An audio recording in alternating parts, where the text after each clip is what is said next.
Assalamualaikum warahmatullahi wabarakatuh. Alhamdulillah wassalatu wassalamu ala rasulillah wala haula wala quwata illa billah ma ba'd.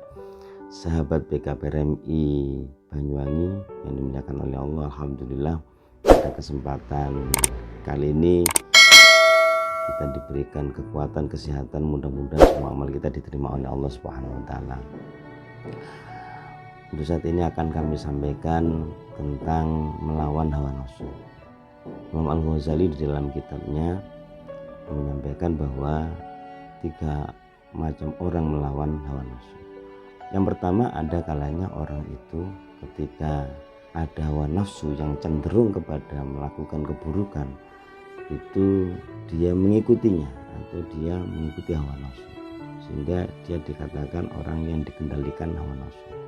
Orang yang seperti ini orang yang rugi dan orang yang nanti pada hari kiamat akan mendapatkan azab Allah. Kemudian yang kedua, ada orang yang melawan hawa nafsu itu dia berupaya untuk menang, tapi kadangkala dia menang, kadangkala dia kalah, kadangkala dia menang. Dan orang yang seperti ini orang-orang yang senantiasa berusaha betul bagaimana bisa mengalahkan hawa nafsu. Caranya supaya menang melawan hawa nafsu adalah dengan cara doa, berzikir, dan bermujahadah. Yang ketiga adalah orang ketika dihadapkan hatinya ini menuju untuk melakukan atau berkeinginan untuk melakukan hawa nafsu, bisa mengendalikan sepenuhnya, bisa mengendalikan. Nah, orang seperti ini, manusia seperti ini ya, seperti para nabi, para wali, sahabat BKPRMI yang dimuliakan oleh Allah. Kita sebagai manusia sudah punya gambaran kita ini tergolong yang mana. Maka dari itu mari kita berupaya di bulan puasa ini, di mana kita sudah dilatih untuk melawan hawa nafsu. Di siang hari kita melawan hawa nafsu untuk bisa dilanjutkan di setelah Ramadan untuk menjadi lebih baik lagi. Ingat, nafsu ini kalahnya adalah dengan cara dipaksa. Caranya harus dengan dipaksa.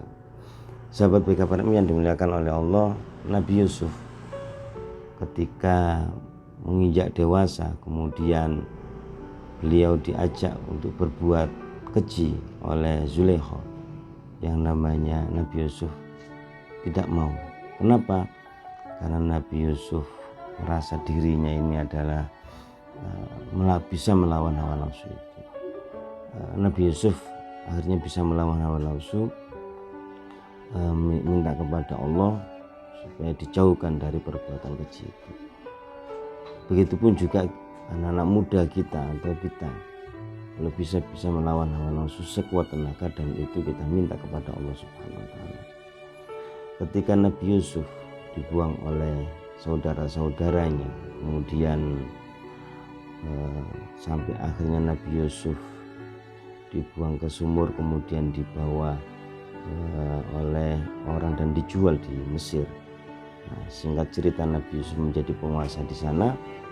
Para saudara-saudaranya ketika minta bahan makan kepada Nabi Yusuf pun juga singkat cerita mengaku bahwa dirinya Nabi Yusuf.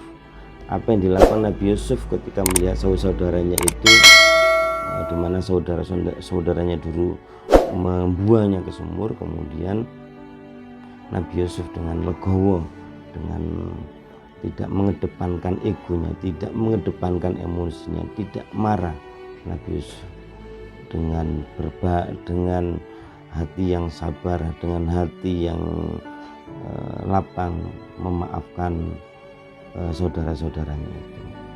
Nah, orang-orang seperti inilah atau kisah-kisah seperti inilah patut kita tiru, karena bagaimanapun yang namanya manusia itu kadang di dalam dirinya ini cenderung untuk melakukan nafsu keburukan.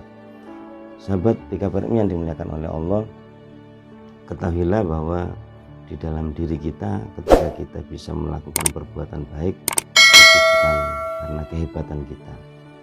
Kalau kita bisa baca Al-Quran 1 juz, itu sebenarnya bukan kehebatan kita. Ketika kita bisa sholat malam berbanyak rakaat, itu bukan kehebatan kita, tetapi itu karena pertolongan Allah. Maka dari itu mintalah pertolongan kepada Allah. Masya Allah, la yasukul khaira illallah. Dengan nama Allah, tidaklah orang itu bisa melakukan kebaikan kecuali pertolongan Allah. Bismillah, masya Allah. Dengan nama Allah, semua itu kehendak Allah. La yasrifu su'a illallah. Tidak ada orang yang bisa menghalangi atau menjauhi keburukan kecuali pertolongan Allah. Maka dari itu, mari kita kembali kepada Allah untuk minta supaya kita ini dijauhkan dari perbuatan-perbuatan maksiat, perbuatan-perbuatan yang buruk, perbuatan-perbuatan kecil. Ingat, zikir kita biasa baca la haula wala quwata illa billahil aliyil azim, yang bermakna tidak ada daya upaya untuk menjalankan ibadah dan tidak ada kekuatan untuk meninggalkan maksiat kecuali pertolongan Allah. Mintalah kepada Allah untuk senantiasa kita ini dituntun oleh Allah untuk menjadi orang yang lebih baik. Mintalah kepada Allah supaya kita ini dituntun untuk menjauhi maksiat. Dan ingat doa yang pernah disampaikan oleh Rasul, Allahumma a'inni ala dzikrika wa syukrika wa husni ibadati. Ya Allah, berikan pertolongan kepadaku untuk selalu mengingatmu. Ya Allah, berikan pertolongan kepadaku untuk selalu bersyukur atas segala nikmatmu. Dan berikan pertolongan kepadaku ya Allah untuk senantiasa baik di dalam pengabdian kepadamu. Sahabat BKPRMI yang dimuliakan oleh Allah, demikian yang bisa kami sampaikan. Mudah-mudahan di Ramadan ini kita lebih baik daripada Ramadan sebelumnya, dan mari tanamkan di dalam diri kita untuk menjadi lebih baik daripada hari-hari sebelumnya. Dan Ramadan kali ini usahakan menjadi batu pijakan kita untuk lebih baik daripada hari-hari sebelumnya. Sahabat BKPRMI, demikian yang bisa kami sampaikan. Sekali lagi, mudah-mudahan semua amal kita, puasa kita, ibadah kita, sholat kita, bacaan Al-Quran kita, mudah-mudahan diterima oleh Allah Subhanahu wa Ta'ala.